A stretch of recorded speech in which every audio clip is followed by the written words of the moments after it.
Ladies and gentlemen, welcome to News Plus. This is your host, Dr. Yavuz Selim Sılay, Senior Anchorman. I'm really honored again meeting you live, where more than 900 million viewers across 40 countries is watching this amazing show.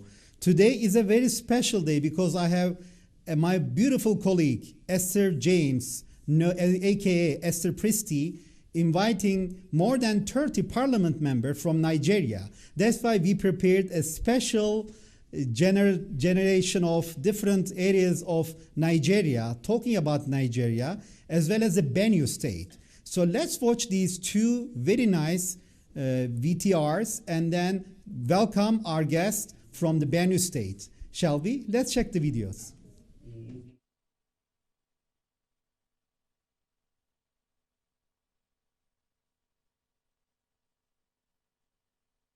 Trip through one of the most beautiful places on earth. A journey of discovery. A unique opportunity to get in touch with unspoiled nature. Enjoy your time in a place that offers something for everyone. A land of beautiful contrasts. An experience you won't forget.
Relax, explore, discover. Fascinating Nigeria.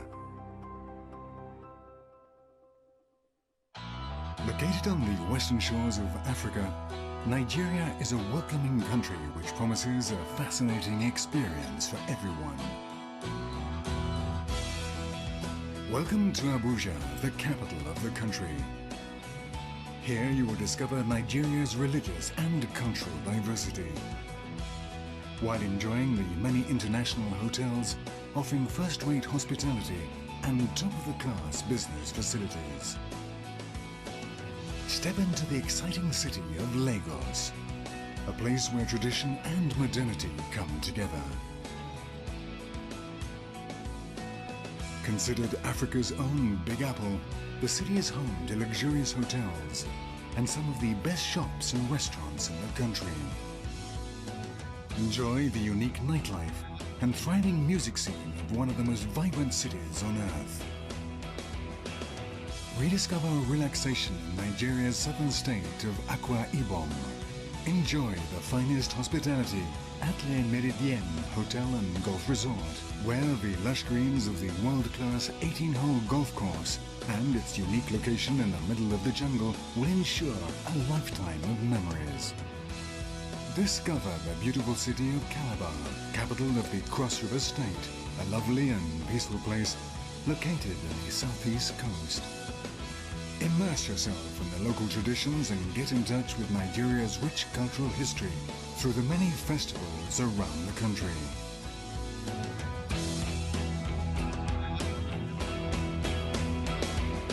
Take a trip through the mountain forest, where the Obudu Mountain Resort plays host to luxury travelers and some of the most important conventions in Africa. And pay a visit to the Alfi Mountain Wildlife Reserve, a rainforest sanctuary where you can see some of the most endangered species alive. A country with 170 million people. Africa's biggest market. Extraordinary, fascinating Nigeria. Turkey is making investments in countries on the African continent in a bid to develop a mutually beneficial relationship. It's part of Ankara's plan to diversify economic interests away from the Middle East and Europe. What's in it for all sides? This is Turkey in Africa, Decoded.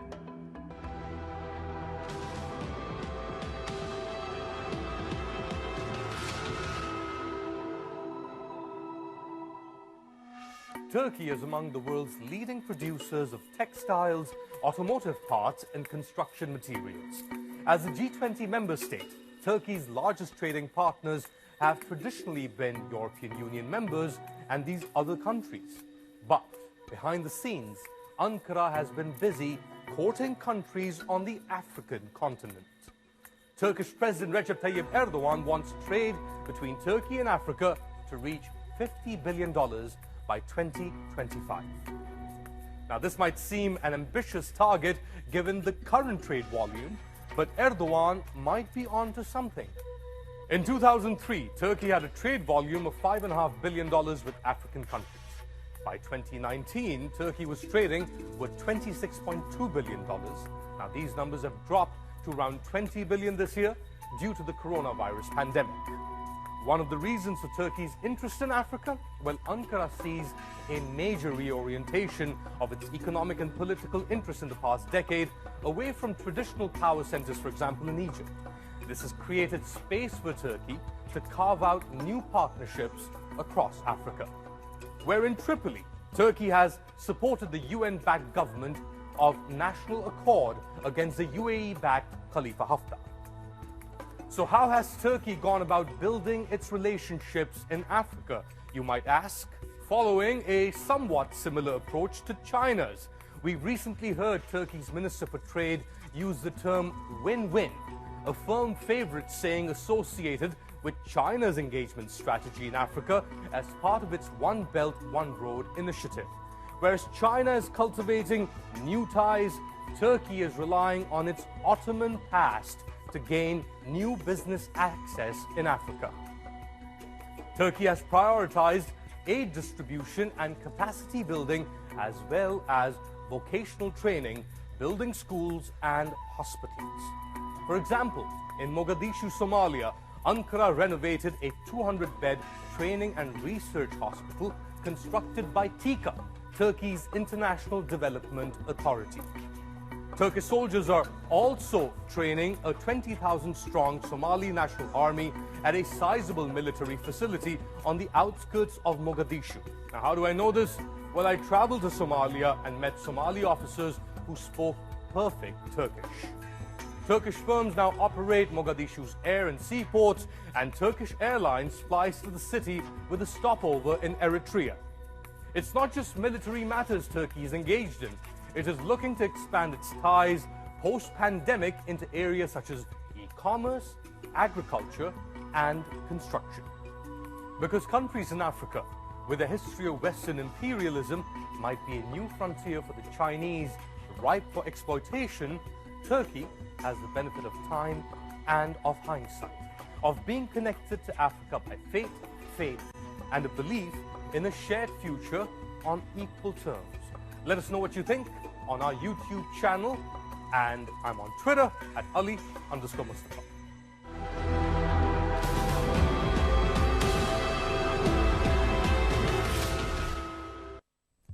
Ladies and gentlemen, welcome back. As you have seen clearly, Benue state is a very important state within Nigeria, and we love Nigerians. We love Nigeria as Turkish people. And here in Ankara, I have wonderful friends that I really admire, that it's their first time here in Turkey. I have Honorable Uba Titus, the Speaker Benue State House of Assembly Makurdi, as well as Honorable Tetsia Bise.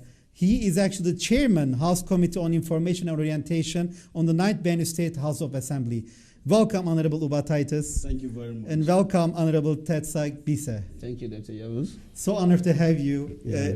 I know this is your first time here in Turkey. Yeah. You know, before talking about Turkey, Nigeria, I want to really get to know you. And we know you, but especially for our 900 million viewers across 40 countries in Africa. Yeah. Can you tell a little bit about who Uba Titus is? Okay, Uba Titus, I am the Speaker. Uba Titus, the Speaker of Benue State House of Assembly. I'm from Benue. Benue is found within the middle belt of Nigeria. We are basically about 6 million people. The mainstay of the local economy is the farming, that's agriculture, and very friendly people, and that's who we are. That is where I am from Benue State. I am married with 3 kids. Beautiful. Very You're blessed. kids. You're Yes, blessed with yes, 3 yes, kids. Yes. You know, your beautiful smile shows the warm, welcoming nature of actually Benue State. Yes. From now, I want to come to Benue State. I mean, when Always I see welcome. you. Always welcome. Thank you, and you're Yes. welcome in Thank Turkey. you. And dear Honorable Tetsia Bise, can you tell a little bit about yourself for our viewers? Okay, thank you, Doug. Just like you have said already, Honorable Tetsia Bise. I'm an engineer by profession. Beautiful. I happened to go into politics, so I was voted into the Benue State House of Assembly. Right now, I'm the House Committee Chairman on Information. And like my speaker rightly said, I'm from Benue State also.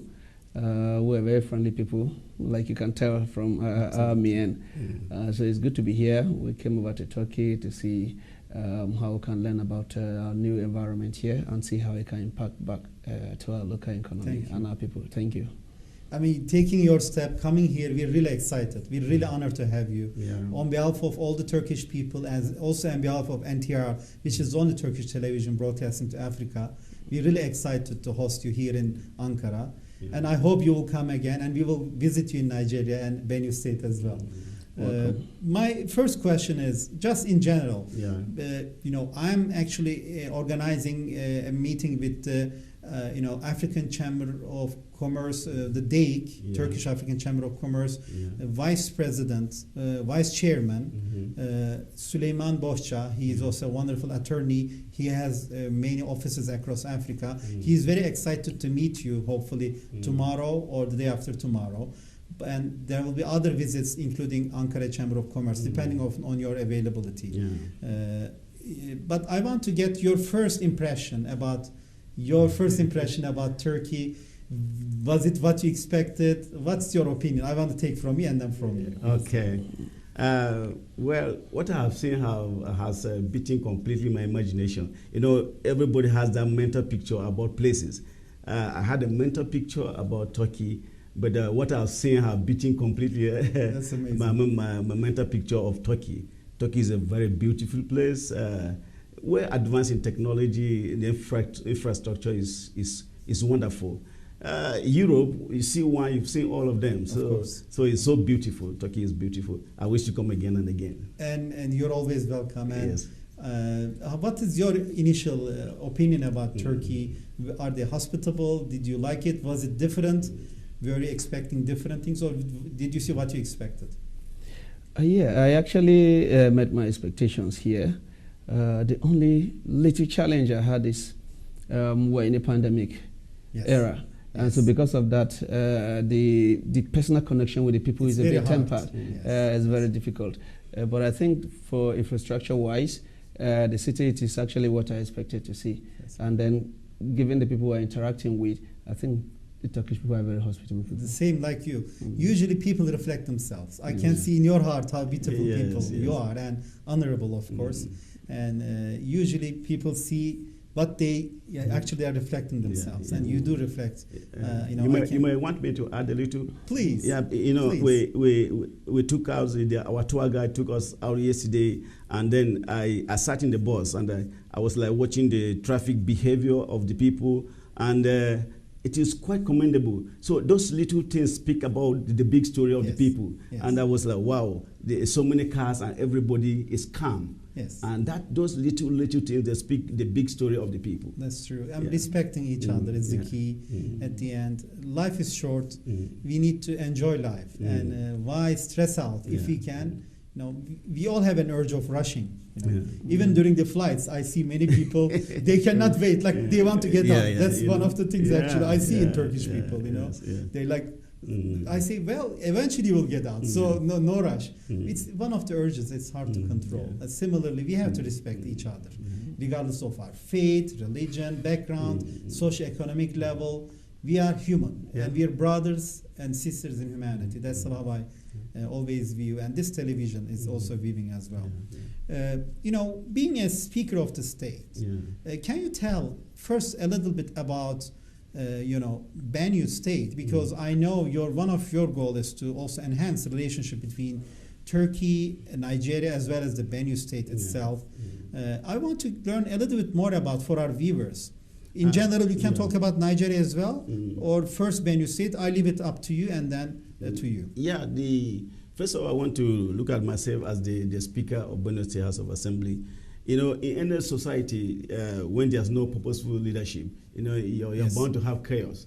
And that's why in the assembly you also have a speaker who is just one among the equals that is put forward there to lead in the assembly processes. And that is what it is. You are there to make sure that the assembly processes are well coordinated.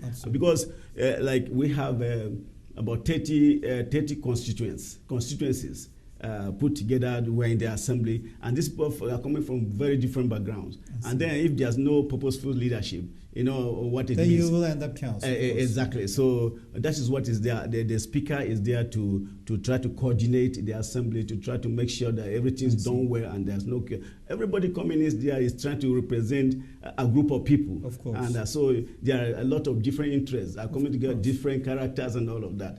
So if you don't have somebody that's leading, then you know what it becomes. Yeah. So this is your mandate. Actually, yes, as that is the mandate. Yes. And then Benue State want to, like during my introduction, I say we are located within the middle belt of the country, Nigeria, and we're about 30,000 square kilometers landmarks, and basically the mainstay of the local economy is agriculture. I see. The place is so blessed with arid land, and it's beautiful. The land is like a borrow and blend of all other 6 geopolitical zones. If you bring something into Benue and you put it there, it brings a lot of good yield. But maybe you take it out to another place, you might not have what you have in Benue. So it's very rich soil. Very rich soil. And then the capital itself, Makodi, is located at the bank of the river Benue. And we need to tap completely into that. And I think it's yet to be tapped completely. Absolutely. So that's what Benue looks at. The people are very homely, very welcoming. Very nice. We have a lot of culture, and you need to see each cultural diversity is also a blessing. It makes it even more better. It brings the value. The diversity brings value. But what I see is in terms of the Benue state, having that river is a huge advantage. If you use it properly. But if too much rain, then it may actually create problem and flooding as well. Like, do you have any projects, any dams? Or right now the town itself is facing a challenge concerning the river itself.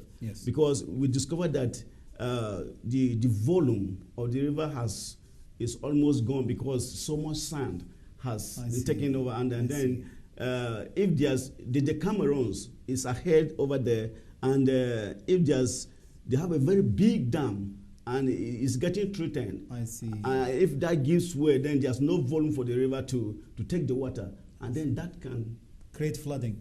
Flooding for the town, and it's quite challenging. We've been crying out to the international community the late president, Musa Yaradua, Yes. He started the dredging program for the river itself, but after that, it didn't go on again. Of course. And it's posing a lot of danger for the state capital. And we're crying out. We can even cry to Turkey, come and see what we can do for us. I mean, there should be a solution. But the sand is very rich in silica. That is silica, and that's what is used for production of glass. It is and very so valuable. If somebody comes to do is a mutual benefit. Of course. Yeah. And also, I want to learn from you. Yeah. Are you open for international investment as the Benue state? Do you have any, areas that you want to receive investment in the Benue state? Yes, sure. Benue State, like my speaker said earlier on, Benue State is a very welcoming state. We have, the people are very friendly, and then we have lots of manpower. That's huge. Yes, that's huge the biggest manpower. richness, I mean. And then we have, most of this manpower is well educated. So it's a very good environment for anybody to come in from the international community and invest. And aside that, I noticed that one of your major imports here the last 1 or 2 years was coal. Yes. Benue has lots of it. Yeah. Deposits here in the southern part of Benue, we have lots of coal. Excellent. And then we have lots of limestone too as deposit for cement production. So the state is actually very rich. If anybody wants to come in and invest, you can't be guaranteed your return on investment as long as it comes to Benue, because the raw material is there, the manpower is there, the people are very friendly. As a House of Assembly, we always strive to make laws that make investment very friendly for people who are coming from outside. So Benue State is very much open for investment from the international community. Then I'm making a call to all of our investors here in Turkey, international as well as Turkish investors. You're welcome to the Benue State. I have the honorable, both of them, the chairman, as well as the speaker, as well as the Chairman House Committee on the Information and Orientation here with me. They are here until, unfortunately, this is a short visit, only 1 week. Yeah. You're here until Friday, right? Yes, yes. If you are in Ankara, because it's a live program, we'll be happy to hook you up. You can call this number. I'll be honored to introduce them to you immediately and set up a meeting if they are available in Ankara. That's the reason we are putting this live show, because today, Tuesday, every Tuesday we have at 4 p.m. From Tuesday until Friday, you have an opportunity to meet these honorable, beautiful people and gentlemen to invest in Benue State. And so please take this as a message. Please call our WhatsApp numbers now so we can coordinate the meetings for you. They will be visiting the official Turkish, African Chamber of Commerce, DEIK, as well as Ankara Chamber of Commerce. But if you want to have one-on-one discussions, you're most welcome to visit my beautiful friends. I want to call now, and in terms of the state, the state guarantees, like for exportation, importation, are there any guarantees for international investors? And what are the products that you mentioned some of them, but from your perspective, what are the products that we can focus for import, export, utilizing the very well educated population of Benue State? Before I say that, I'd like to say that to encourage international partnership investment. Yes. First of all, everyone wants to look at the security of a place. That's very important. Yes. Some time ago, some 1 or 2 years back, you'll be hearing issues of farmers' headers crisis in Benue State. Sure. In the 8th Assembly, our governor, Dr. Samuel Otom, brought into the Assembly a law that is prohibition open grazing. I see. Open grazing. And the Assembly, I was still part of the Assembly at that time, that is the 8th Assembly. Now it's the 9th Assembly. I was still in the 8th Assembly, and that was passed into law. And that has brought a lot of solution to the farmers' headers crisis. Excellent. And relatively we have peace now. So for any investor to come in, you need to have assurance that you're going to have peace, Of course. no crisis, and all sort of that. Yes, Benue, like I told you, basically, we're an agrarian society, and we do a lot of farm products, and I think that is the area. What are the major agricultural products that you want to export? Yeah, we have yam. You know the yam tuber. I know yam very well. You have yam tuber. We have soya bean.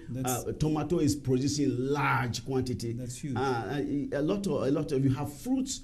and you have the citrus fruit is everywhere in Benue State. Beautiful. I think in the whole of West Africa, you have the highest production of citrus fruit in Benue State, and the yield is just compared to rice. You know, like I told you, the capital itself is located on the shore of the river. If agriculture is enhanced, is completely enhanced, we bring in equipment to enhance the production in that area of rice. Benue State should not only feed Nigeria, it should be feeding the sub-region. Even maybe West Africa. Yes, even the entire West Africa. So we have a lot of these things that are there.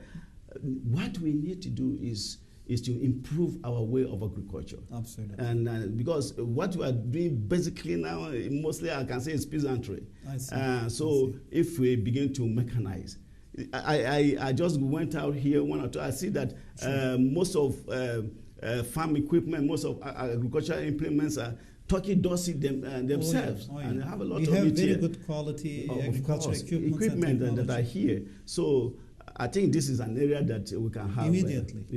I mean, at the end, have partnership. Absolutely, Yes. we can coordinate that. It's very important because using the technology it makes life easier of the farmers as well. That is it. And instead of getting 1 or 2 yields, you may get 5-6 yields with the same energy you're putting, and makes life easier for everyone. That is it. And Turkey used to do also, traditional farming until a certain time, but then moved into more technological farming. And agri-tech is an area, it's booming. There are also very new advancements of agricultural technology, even using without soil. There are many, when you look at it, most of the European countries, like Holland, they are, using the agricultural farming using no soil or different, technologies, or using video cameras and IoT, information, which is your area.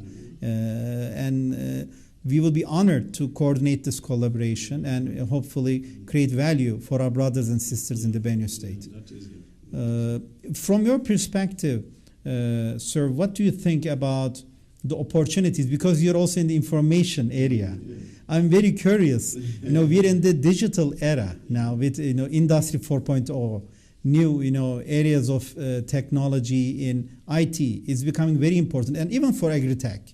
If you use more information technology, then you'll be able to actually enhance the agricultural yield as well. So you are on the information and orientation area. Can you tell more about what do you actually focus on and what is your mandate? Yeah, my mandate as the chairman, information and orientation, Benue State House of Assembly, is to try and disseminate information about what the House is doing. Excellent. About the laws that we make, to explain to the people as to why these laws are put in place. Beautiful. Our basic function as a House is to make laws to represent the people. Of course. And this is what we do. So when people have questions to ask about the House, about their activities, I'm there to answer these questions.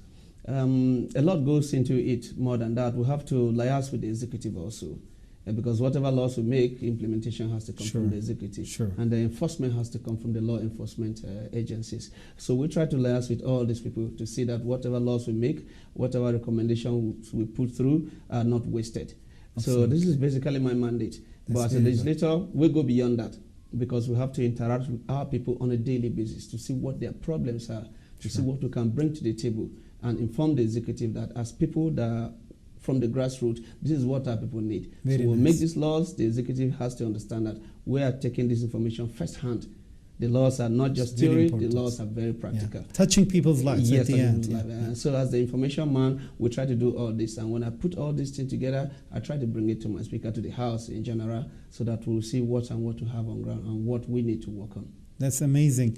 It's being so close to the people of Benue, but also taking it to the executive level, and being a bridge is a big responsibility. And wishing you both the best of success. I see a wise wisdom here, and I see also a creativity and connectivity here, and I think you both are also a powerhouse together. You know, I can. He's a mechanical engineer. I'm a mechanical. There engineer. you go. You can see, and also the engineering side is coming as well. So it's an actually big opportunity for the Benue state to have wonderful, educated people like yourselves, you know, representing the state. So, you know, what I'm very curious also about, you know, healthcare has been a big issue. Like you said, when you come to Turkey, COVID-19 was some of the areas that you couldn't interact as much as you wanted with people, unfortunately. Yes. Even here, we all had masks, and we had to ask you to take off your mask just for this short period, you know. But these are big challenging times. It's a pandemic, and everyone is going through this pandemic. Africa may not go through as hard as United States, for example, or Europe. Turkey is also somewhat have challenges, but with the strong healthcare system, we are able to manage so far. And Turkey has provided healthcare support to more than 150 countries. You know, both masks, gowns, as well as other support. And you know, in terms of the situation in Nigeria and also in Benue State, in general in healthcare, what are the areas of improvement opportunities? You know, for COVID-19 as well as for malaria and other, what are the areas where people are want more improvement? Where we can help as Turkey. Turkey has a strong healthcare system, and we would love to coordinate, you know, and support. You know, Nigeria as a nation, you know, it has the highest population in Africa. It's very strong. It's the biggest country in Africa. Yeah. So when you talk about such facilities, you know, it requires constant improvement, of course, each time, because of the number of people you have. Even within that, you see, the landmass of the Benue State is about 30.8 square kilometers, but you have about 6 million people. Very dense it's quite dense. So it becomes a challenge for you to make sure that health facilities are gotten to the people even at the grassroots. Yes. So these are the areas where we keep crying to the international. Today we are crying to Turkey, come and invest in the area of healthcare. The pandemic, you know, is a global thing. Everyone is impacted. And maybe nature has seen this before and decided that, okay, Turkey, Europe, and they have a better facility to handle these issues, but Africa doesn't have so much. So, you see, the trend is higher here than even in Africa. That's true. Yes, so nature has taken it upon itself to have mercy on Africa. I agree. I agree. Yes. So today, basically, the main focus of my government, my governor, and the people of Benue State is to first of all survive. We have to set aside some priorities and make sure that the people survive. They are sustained during this period of COVID, and the protocols are actually being followed through. I agree. I think there is very good leadership in Nigeria and Benue State. More than the nature, I believe your leadership and the way you are approaching also helped. I mean, yes, maybe because Africa went through even Ebola, even worse things, and stood very strong, you know, despite all these challenges. So Africans are very strong. I have so much respect to Nigeria and the Benue State. But please, let me just add to what my speaker said as regards the health sector of Nigeria. Apart from Turkey coming in to help, Turkey still stands to gain a lot, of course, from the health industry, of course, in Benue State. Because if we look at the figures, the medical tourism that Nigerians undergo going abroad for treatment, it's huge. India, Germany, and every other places, it runs into billions of naira every year. That's true. And then if these facilities are set up in the country with the same quality of personnel and medical equipment that we have out there, those people stand to make a lot of money. I agree. So this is one area that Turkey can help the country, and they help themselves economy-wise. Absolutely. In terms of getting a lot of money from Nigeria. And that way, these facilities and treatment become quite cheap to the people, because they don't need to buy tickets, they don't need to stay abroad to get treatment. So they get that treatment at home, everybody makes money, very smart. Everybody becomes healthy, very and better for both of us. You know, I lived in the United States 14 years, in Germany 7 years. back in the 80s and 90s, many of the Turkish bureaucrats, diplomats, politicians, they had to fly to United States to get their treatments. So in the 2000s, Turkey started its healthcare reform under the leadership of Recep Tayyip Erdogan. And in the last 20 years, Turkey went through some serious stage of reform, healthcare reform. We gained lots of experience in also the management of healthcare crisis. We have very strong, leadership in terms of how to really first establish the infrastructure, create the know-how, manage the medical device, pharmaceutical, as well as utilizing the right legislations, because we are now equal in terms of the legislative level with Europe as well. So because we are a European Union member, anything that we produce in the healthcare is also has to have the same standards in Europe. That gives us an opportunity, even in the financial system. So that know-how is at your service. I mean it, and we'll be honored. And I have very good Nigerian friends. Even in our TV, we have Esther, Esther James. She's doing a phenomenal job. And we would love to create win-win partnership. That's how we look at it. It should not be, one way. It has to be win-win, where the people of Benue wins and Turkey wins. And what I look at it, COVID-19, as you said, nature has saved in a way, but also I think your leadership and the state's leadership is definitely very well as well. You're being modest. That's why I know. I have to mention that. And we feel a lot about the commercial and strategic value. What do you think is the importance of Nigeria for Africa? First of all, let's talk for our viewers. I know very well the population, the way, the technology. There are many areas where Nigeria is on the forefront, from energy to different areas. But from your view, I want to learn from you, for our viewers. What does Nigeria mean for Africa? Just one of those things is that when I mention about the population of Nigeria, it also goes along with talking about the market.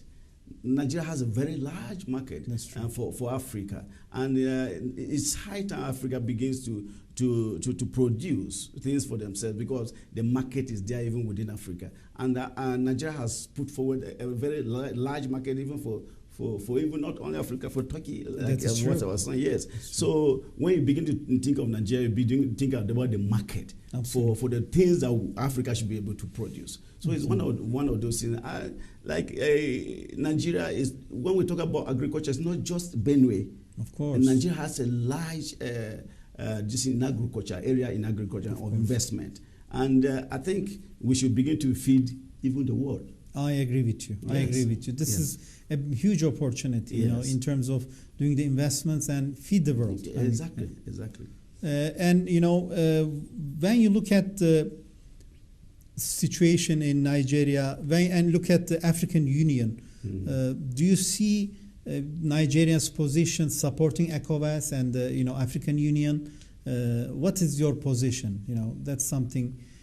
Because there is this work on African Union, and different countries, they may support or not. I'm just curious in general what your position is as far as... the Nigeria has been there in forefront when you talk about African Union. Yes. Because most of the other countries look up to Nigeria. Absolutely. And to bring Africa to the stage where the world will begin to see that, yes, Africa is getting up now. Absolutely. And so without Nigeria, I think African Union may not go to that level, because even in terms of funds, and Nigeria funds most of projects of African unions. And it has been there, and Nigeria has been there and been doing well. Excellent. So the African Union is coming together now. I think recently they've signed a free trade agreement, and that is a big move. Huge. And then it's a big move. And then we begin to look at our political infrastructure. Once that is done, and then we have this union, free trade agreement, and you see that Africa will begin to to come up. And Nigeria is playing a very big role. This leadership of Nigeria is very important. Yeah, Africa has actually taken the lead. Nigeria has taken the lead, rather, in Africa as regards several other sectors. Politics-wise, our democracy is not too old, but we are trying very hard to make it stable. So we have taken the lead in trying to stabilize democracy in other smaller African countries also. We have taken the lead military-wise, because if you look at the forces that we send for to go and maintain and keep peace in other countries, Nigeria mostly provides a chunk of that force. We have taken the lead entertainment-wise also. Nollywood now is about the second highest film producing industry the world over. I think only second to Bollywood, that of India. So Nigeria has done well. We've really proven that the statement that Nigeria is the giant of Africa is not in vain. We hope to do more. Of course, there are challenges, of course, but every country has their challenges. In the second part, I will talk about the challenges. We'll go for a commercial break. I want to thank you again, Honorable Uba Titus, as well as Honorable Tetsa Ise. So honored to have you. Ladies and gentlemen, we'll be right back after this commercial break. Stay tuned to NTR with News Plus. Thank you.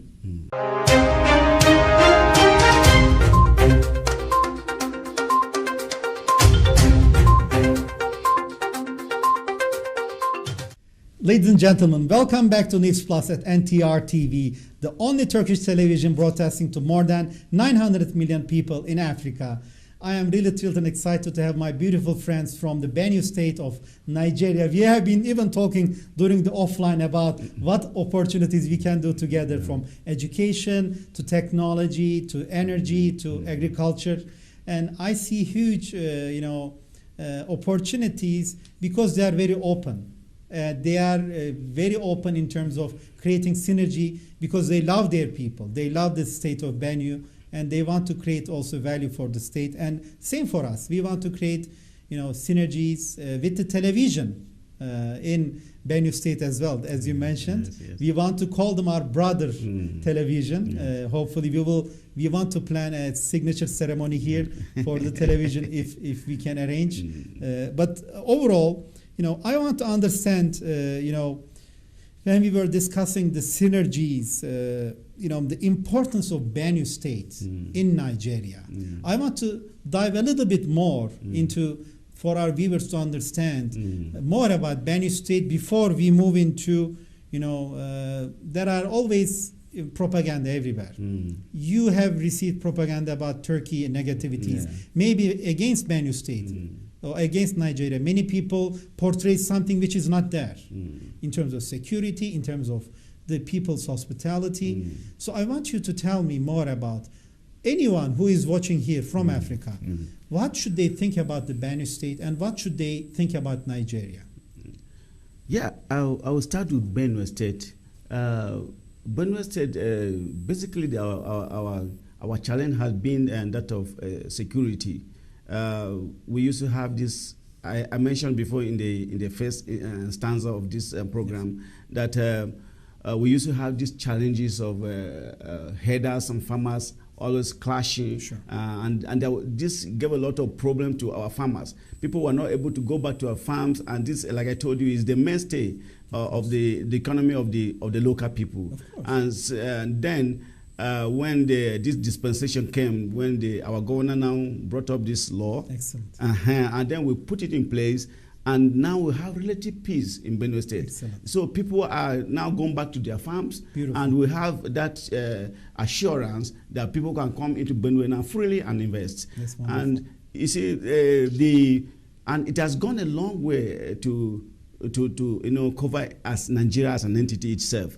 Not only Benue, the challenges of Boko Haram, you hearing all over the world. Very dangerous. It is very dangerous, and our president has also been trying as much as possible to curtail this issue of Boko Haram in our country. And we fully support the fight against Boko Haram. They don't represent Islam at all. They don't represent even anything about humanity. Exactly. And we are ready to fight together with you against Boko Haram. This is horrible, So generally, Benue, Nigeria, it has been the challenge of insecurity. Benue, like I've said, we have relative peace now. Boko Haram issue, the country as an entity has not rested. I see. And the president has been up and doing to try to curtail this issue of Boko Haram and achieve. Basically, we're also having relative peace as a country. This has been quite a challenge. Without peace, without security, you cannot sit down. Nobody You cannot comes do to trade. invest. Yes, you cannot come to invest.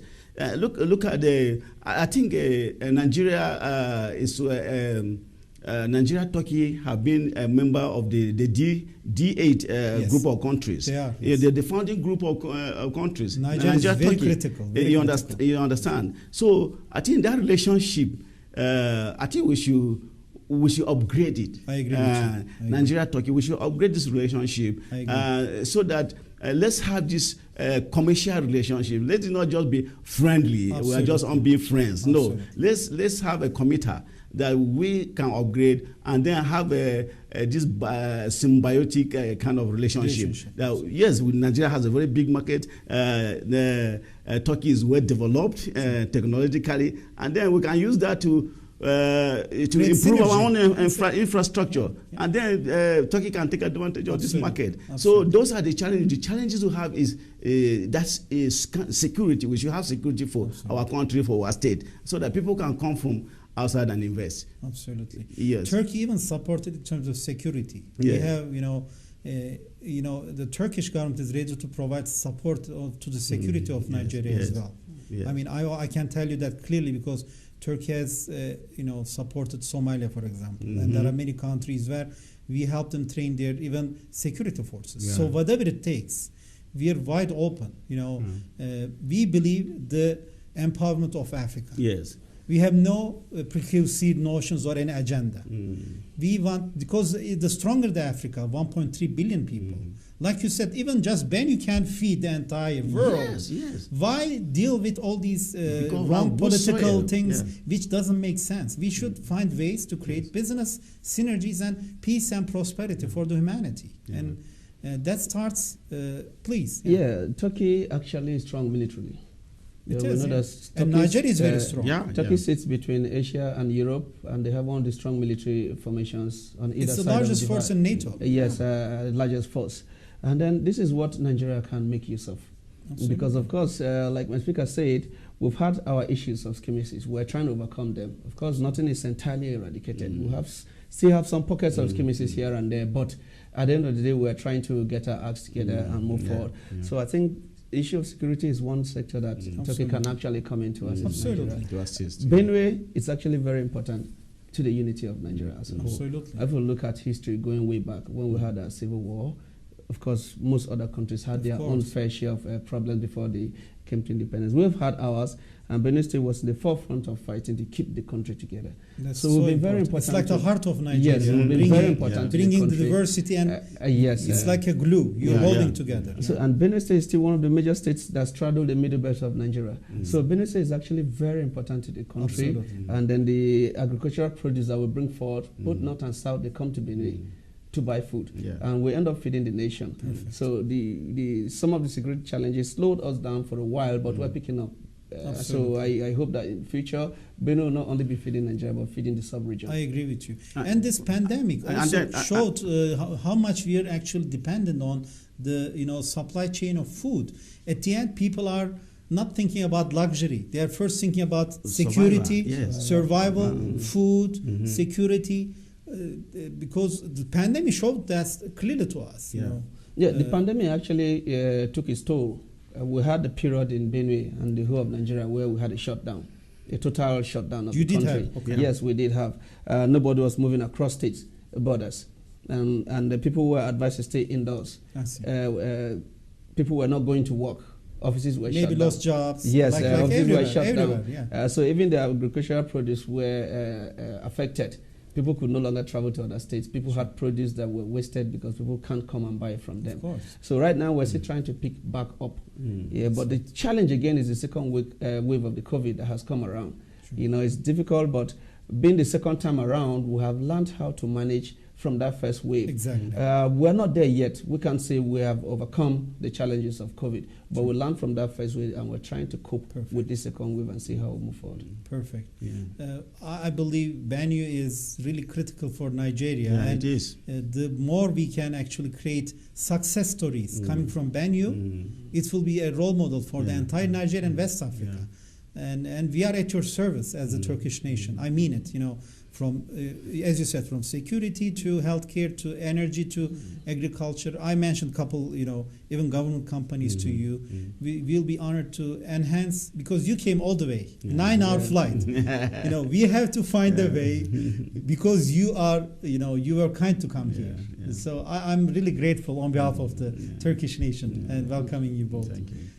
You were mentioning something. I stopped what you were mentioning as he was talking about the COVID-19. You know, I just wanted to add a little that when we talk about Benue, whatever affects Benue, it transcends to the other angles of the country, because basically, well, what we are saying, Benue produces food for Nigeria. So if we have issues of security, if issues of COVID, nobody's gone back to the farm. You understand what I'm trying to say now? It's like California and United States. Exactly. Many fresh fruits, everything goes from California to New York, New Jersey, and others. I live there, you know. So anything that affects Benue, it affects the entire country, because food shortage is imminent. Big problem. Yeah, that's what we're trying to say. If you're hungry, you cannot think of anything. You cannot think of education. You cannot think of anything else. So I'm a little bit curious about your public officials, but you're both very modest. I want to compliment for that. I mean it. Yes. You know, what are the challenging areas you have seen as a public official? Because there are things, you're representing a state, a very strong nation, and but at the same time, you know, I'm very curious about the most difficult experiences you had as a public official. I want to say... I know it's a tricky question, but... No, it is not. It is not, but I am trying to say this with all sense of sincerity. Exactly. I want to say it from my heart. Please. Like my governor used to say, that we politicians have failed our people. And I think this statement is quite big, but it has a lot of truth to it. Sure. And today, the politicians in Nigeria have come to realize this, that we have failed our people. And we are beginning to stand up to understand that. That's great. Yes, to understand that it is about service. It's not about self-acquiring weight and all of that. No, the politicians, we should come into service to get to represent our people, the interests of our people. Like you're doing right here in Ankara. Yes, we came all the way 9 hours. Exactly, you know? and we are going to take a lot of things home. Absolutely. And I think that will improve. You should begin to improve the thinking of the politician. Absolutely. We have failed our people, and we are beginning to realize that.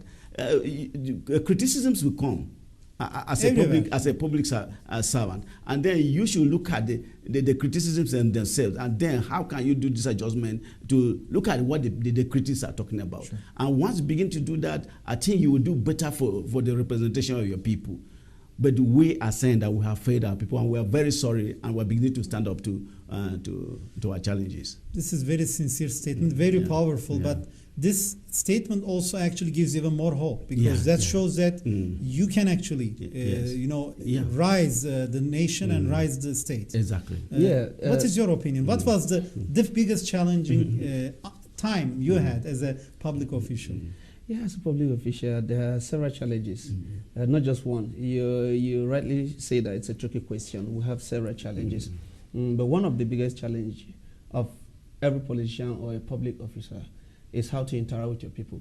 First of all, to know what they want. Sure. And then you have to balance between what they want and what you feel is good for them, because you have the benefit of being out there. Absolutely. You have the benefit of knowing what you can bring to your people that can make a difference. Sometimes your constituent might want bread, but you might feel that, look, if I build a bread factory here, it serves him more. Exactly. Instead of buying a loaf of bread for him. Exactly. It serves him more if I build that bread factory. Absolutely. So that from there, they begin to get that bread in hundreds. So you need to balance, because when someone is hungry, he wants food.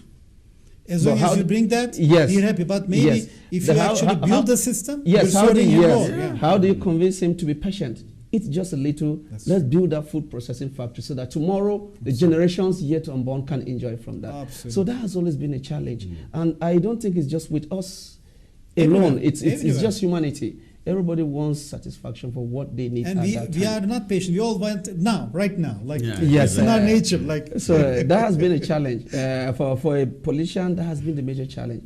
But you see, democracy in Nigeria, like I said before, has not been too old. We're talking about barely 20 years Yeah. of this modern democracy. We had a stint with democracy from 1979 to 1983, Excellent. just 4 years, and the military came in with coup d'etat, coup and counter-coup. Yes. Right now, we're just 20 years into our democracy. So I would say that the road has been rough. Excellent. The challenges have been enormous. We've had the challenges of transition, conducting an election from one administration to the other. But I think we're getting there. Little I by agree little, with you. we're improving. I agree with We you. used to do things manually. Now we're doing more or less like Electronic yes, or more- yeah, not fully electronic Yes. voting, but we have our registers Excellent. that are automated. You understand? So right now we're improving. By the next election, we hope to get to the electronic voting also. Absolutely. But I think it will take time, but we will get there. So it's a process, a gradual process for us. We're trying to change the system. Sure. Changing the system, we know that we need to change the people's mind and outlook about That's the biggest challenge. Yeah, that's the Always, biggest everywhere. challenge, because connecting with the people has always been a challenge. Connect with them, know not just what they want, but what they need. So you now strike a balance. And as the leaders, you may have a vision and you may see ahead of the society sometimes. And when you put that vision, if people don't understand at that time, it may create criticism. As a politician, you also need vote. Yeah. So how to balance the That's the beauty, problem. the, Yeah. you know, That the is good it. thing for the people, but also meet their immediate need, as you said. It's I think in anywhere in the world, you know, balancing with the needs and the wants. Yeah, The needs and wants is always a challenge. But I can see Benue being open for collaboration, Yeah, Benue being completely. open for investment, Benue open Completely. for even educational exchange, and other security and other areas. I think we need to do lots of homework together. That's what Sure. That's awesome. and, I want to thank you both because you are role models, and I'm very curious about each of your suggestions, advice for your, Turkish politicians, and also your peers in Africa, and also for the youth in Africa. I want to get your recommendations. You have gone so far. You have been a success story. You have achieved your goals in life. And you are now representing, as the spokesperson. I'm sure it was a tough journey. What are your takeaways and what are your recommendations for your peers who wants to enter politics in Africa, in Nigeria, in Benue, as well as your peers in Turkey, and also for the youth? Thank you very much. Yesterday, our tour guide took us to the mausoleum, the Ataturk, Mustafa Ataturk mausoleum. And when I was there, I stood back and I was watching. I said, and then I read a little history of Mustafa Ataturk. Yes. He has become a model. He does. For the people of Turkey. Yes.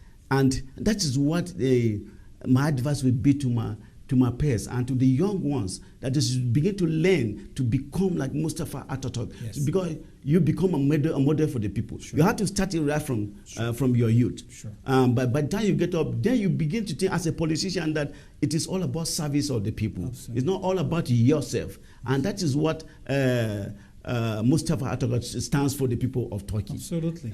He's the founder of the republic, and Exactly. for the nation to become independent. He Yes. has, given so far for the people, and that's why he's remembered. If you sacrifice for your Exactly. people remember you. Exactly. So that is how that is one of the things I've gotten here.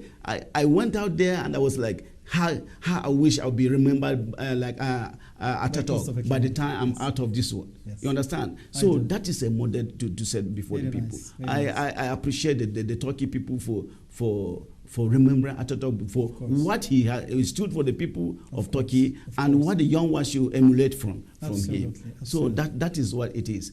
We should start, and the young ones should start early to begin to understand that it is about service of the people, not all about self. Absolutely. Yes. And patriotism. It's not racism. Loving your country is natural. Yeah. It's different from racism. Exactly. We should all love our countries, our people, our families, our communities. It should be natural. Yeah. And please. Yeah, you said something about patriotism there. I want to chip in a bit.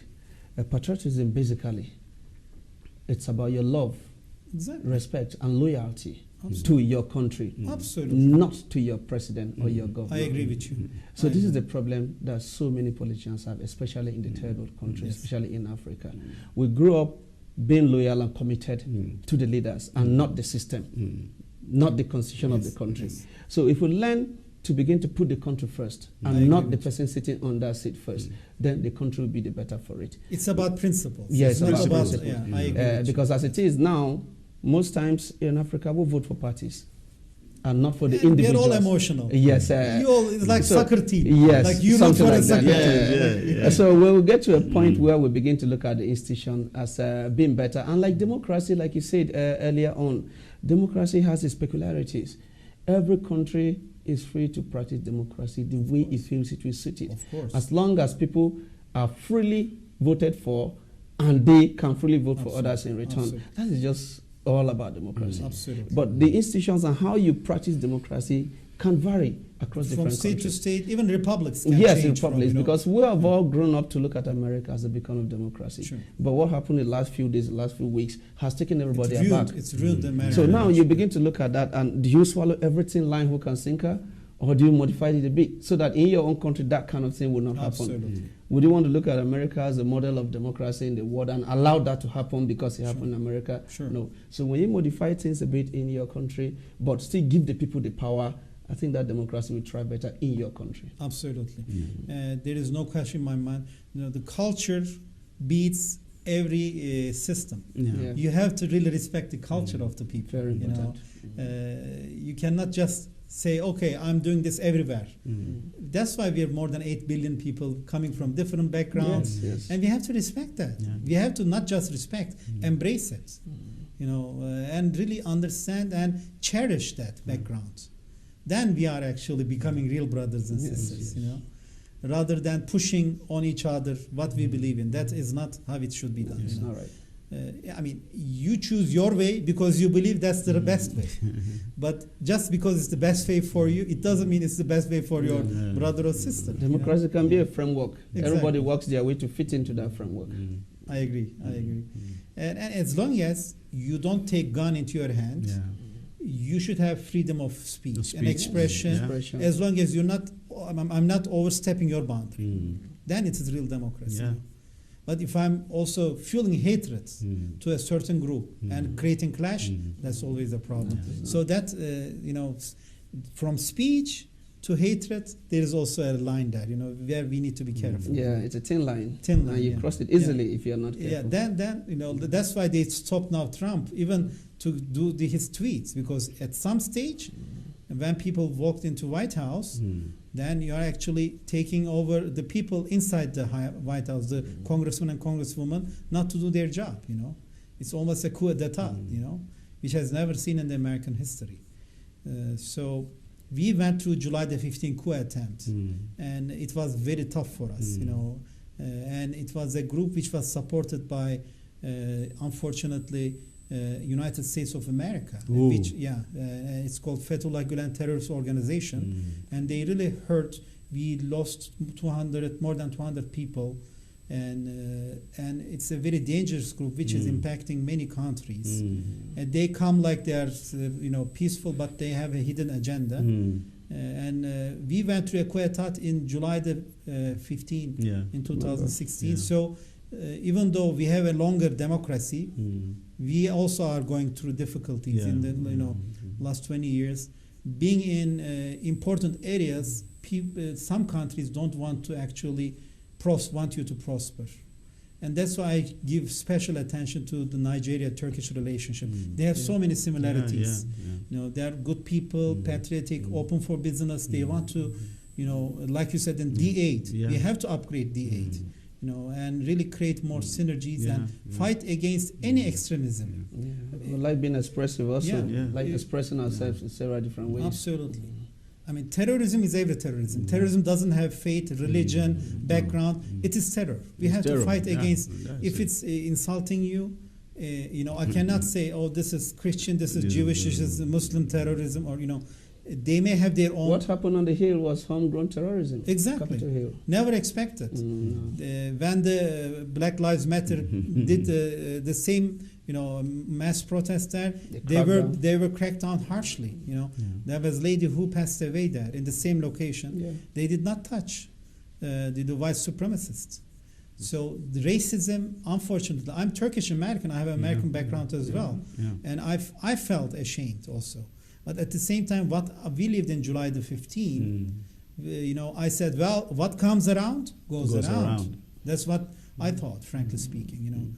I'm not trying to be politically correct. I'm just telling you what I felt. For peace in all countries. But I want the best for United States. Yes. I want the best for Turkey. I want the Yes. best for Nigeria.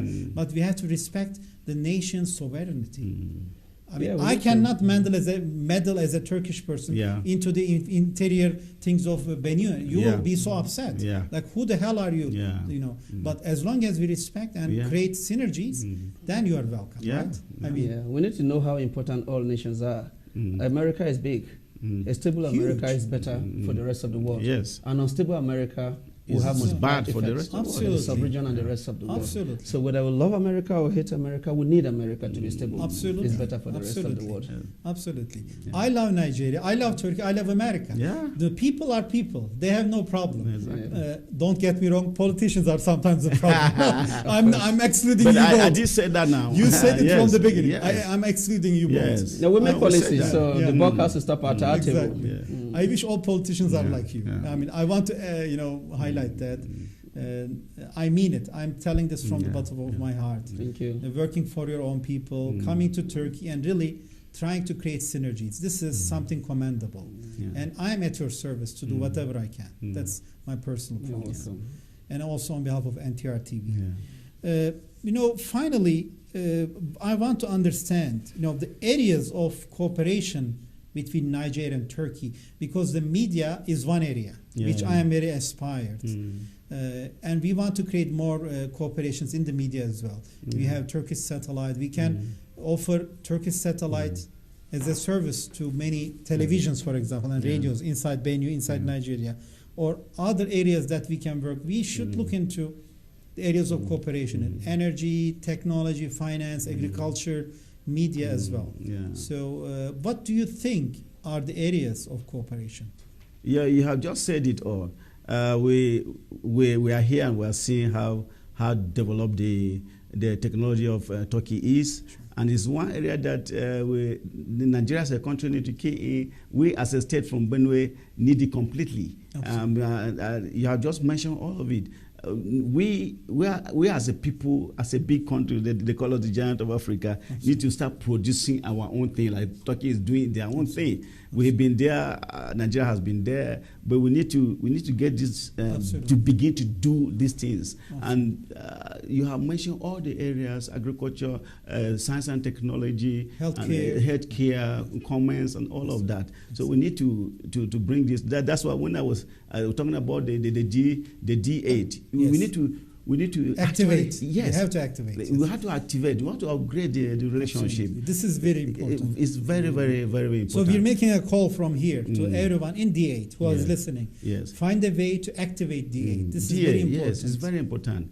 And we need to actually do these committers and with timelines. Look, let's come together. We'll do this from this time to this time. We'll make sure that we as Turkey we have this in Nigeria, and we as Turkey will also benefiting from Nigeria. And it will help both of us. Symbiotically, will be done. Absolutely. And yes, please. If you look at the numbers in the last 2 years, Turkey did a lot of importation of refined petroleum. That is true. In fact, that topped the chart on the imports of true. Turkey in the last 2 years. In Nigeria right now, we have put together refineries. One of the highest quality. Yes, we have good Yeah. crude oil. We're trying to begin to refine our oil. We were doing that before, but if we do that a lot, and then we'll have huge quantities for export, I'm sure we can partner with Turkey in that regard, since Turkey is importing a lot of one of the largest oil. importers. Yes, and then secondly, you will see that Turkey still imported a lot of iron scrap. Yes.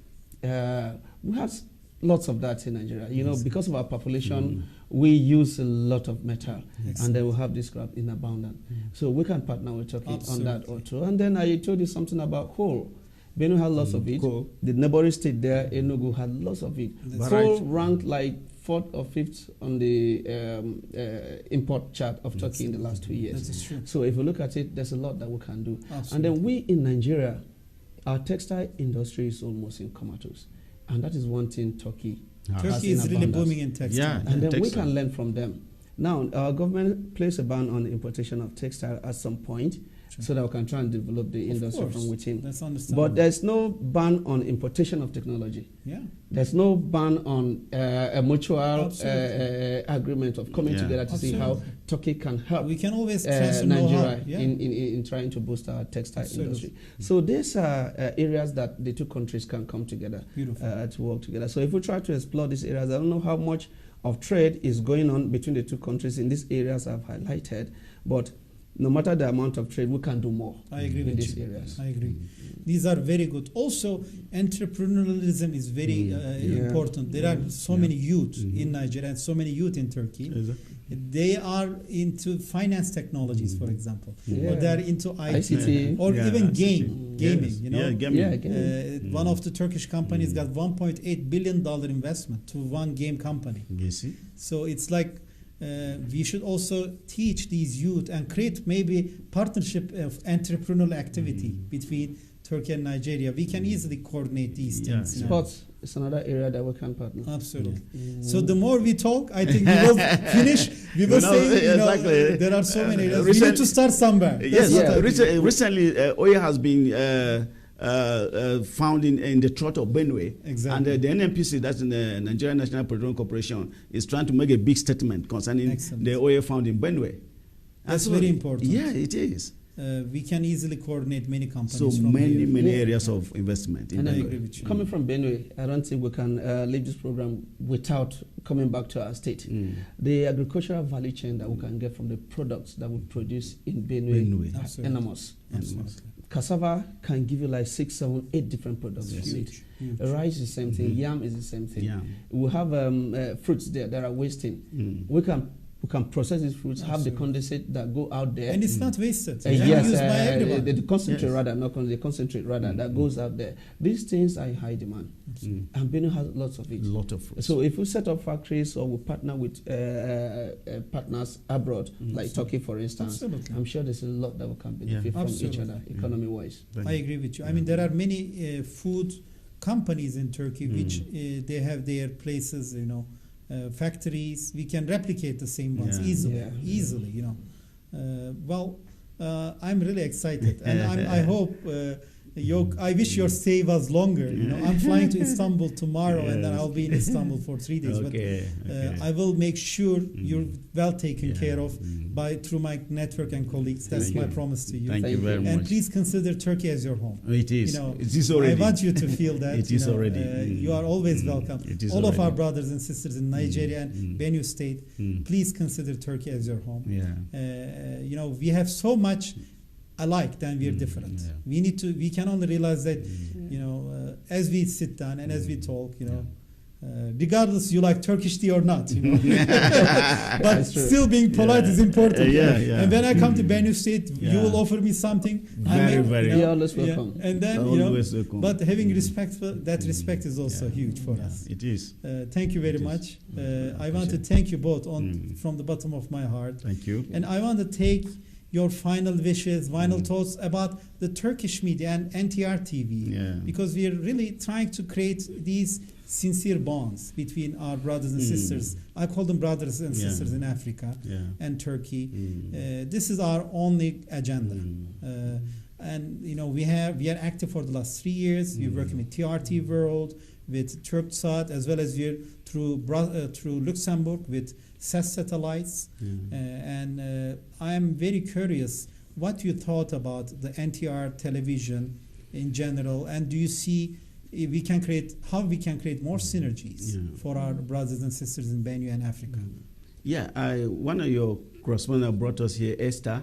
I met her just 2 days ago, and she got me getting close to NTR, and I saw the number of African countries that NRTTV has gotten. It's quite commendable. And you see, Turkey as a people, why you had this kind of development is because of the commitment.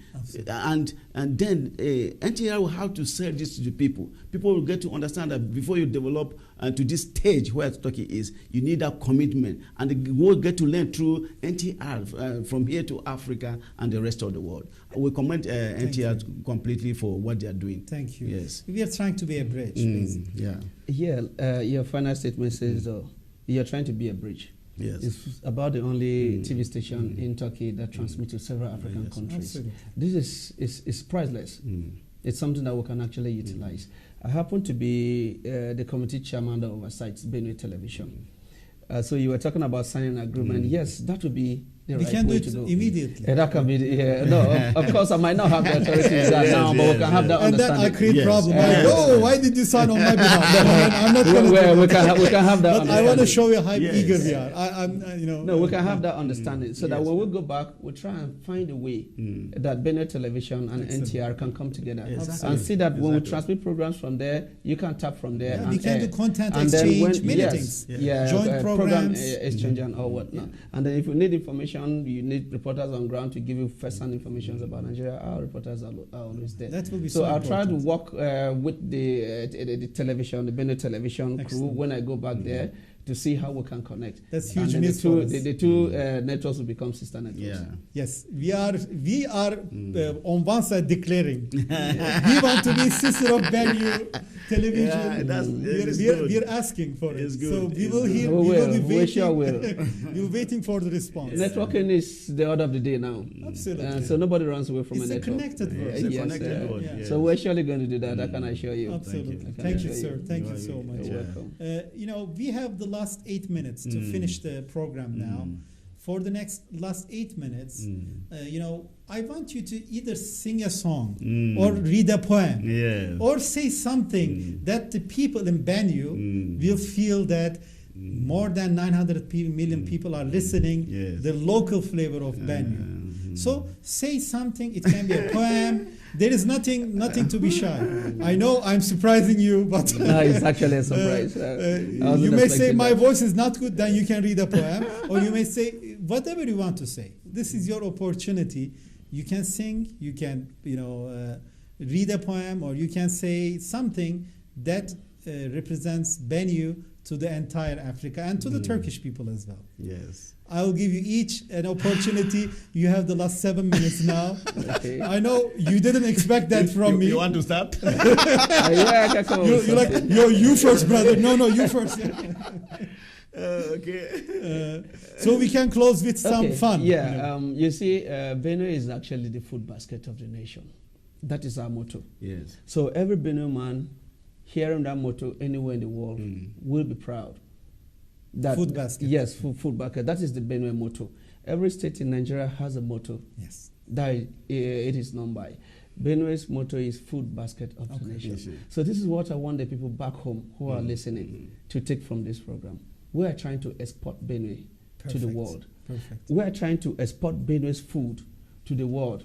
We are trying to make the world understand that Benue is there for you to tap from. That's amazing. Benue food is about the best you can find anywhere in the world. Like my speaker rightly said earlier on, the soil texture give you a yield that is unimaginable. You need to go there to see it. So for my people from Benue State, we are here representing you. We are here calling on the rest of the world to come back to Benue and invest. Absolutely. I told you earlier on, the value chain that you get from agricultural produce that comes from Benue State, it's you can't quantify it in monetary terms. Absolutely. But the value, the nutrition that you get anywhere in the world is what you won't forget in a hurry. So for the Benue State people who are listening to this program, thank you very much for electing us. Thank you very much for sending us out here to represent you. Thank you. He has said it all. I will not forget. Food basket. From me now, I mean, I see smiling, beautiful people with great souls. Plus, the food doesn't hurt actually. Yeah, food basket of the nation. Food basket of the nation. We're aiming to be the Remember food basket of Africa. Absolutely. Yes. And then food basket of humanity. Of the Yeah, world. humanity. Exactly, the world. Yeah, exactly. Yes. Thank you so much. Yes, yes. You want me to add? I was thinking I just said it. I have high expectations from you. Either you need to sing, you can dance, or you can. You know. I want to sing Or in poem. these words. Yeah. I want to sing in these words. Please. In my words, I want to sing to America. America, we know is the center of the world. When the center doesn't hold, the entire world is gone. Today, America, what is happening in America? America should stop it. Here's the world, make a better place for you and for me and the human. You know? Absolutely. America should make it a better world for us, all of us. There are people dying. It's good enough for the living. I didn't know my speaker was a song star. Yeah. We are the world. Make a better place for you and for me and the human race. There are people dying. If we care enough for the living, make a better place for you And for me. Thank you. Woo! That's great. The speaker is a song star. Thank you. didn't We know should you work. We will do some practice. Next Yeah. time we'll do better together. We should. We'll do a duet. Thank you. Exactly. Thank Exactly. you. What he's doing is happening in America should stop. The whole world is standing up. Please, America, stop this so that the world will be better place for all of us to live in. Thank you. Absolutely. Honorable Uba Titus, Yes. such an honor to have you, the Speaker It of is the mine Benue too. State House of Assembly, Makurdi. It is my We honor. are really honored to have you, sir. It is mine. My honor And of dear mine. Honorable Tetsa Bise, the Chairman House Committee on Information and Orientation at the 9th Benue State House of Assembly. We are truly honored to have you here, sir. Thank you, Dr. Yavuz. Uh, My pleasure. Thank you. Thank you. And again, on behalf of NTRTV, we look forward to creating more synergies together for both states and nations. And as you said, we need to be united that is- as like one strong hand together, Yeah, like this. Yeah. yeah. Ladies and gentlemen, I want to thank you all for listening to NTR TV. As you see, our whole goal is to create, opportunities and bridges and bring you the reality, because for us, human matters, and that's what we are focusing on, and how to create peace, prosperity, and together we focused on the Benue state. We had honorable statesman from Benue state of Nigeria, which is really one of the most important states. And I hope you find this episode helpful. We will be again every Tuesday at 1 p.m. African time, 4 p.m. Turkish time. Here we are with you. Please come with your tea, coffee, and everything. Sit down and watch us. And hopefully next time we'll have also other amazing guests coming to you on News Plus.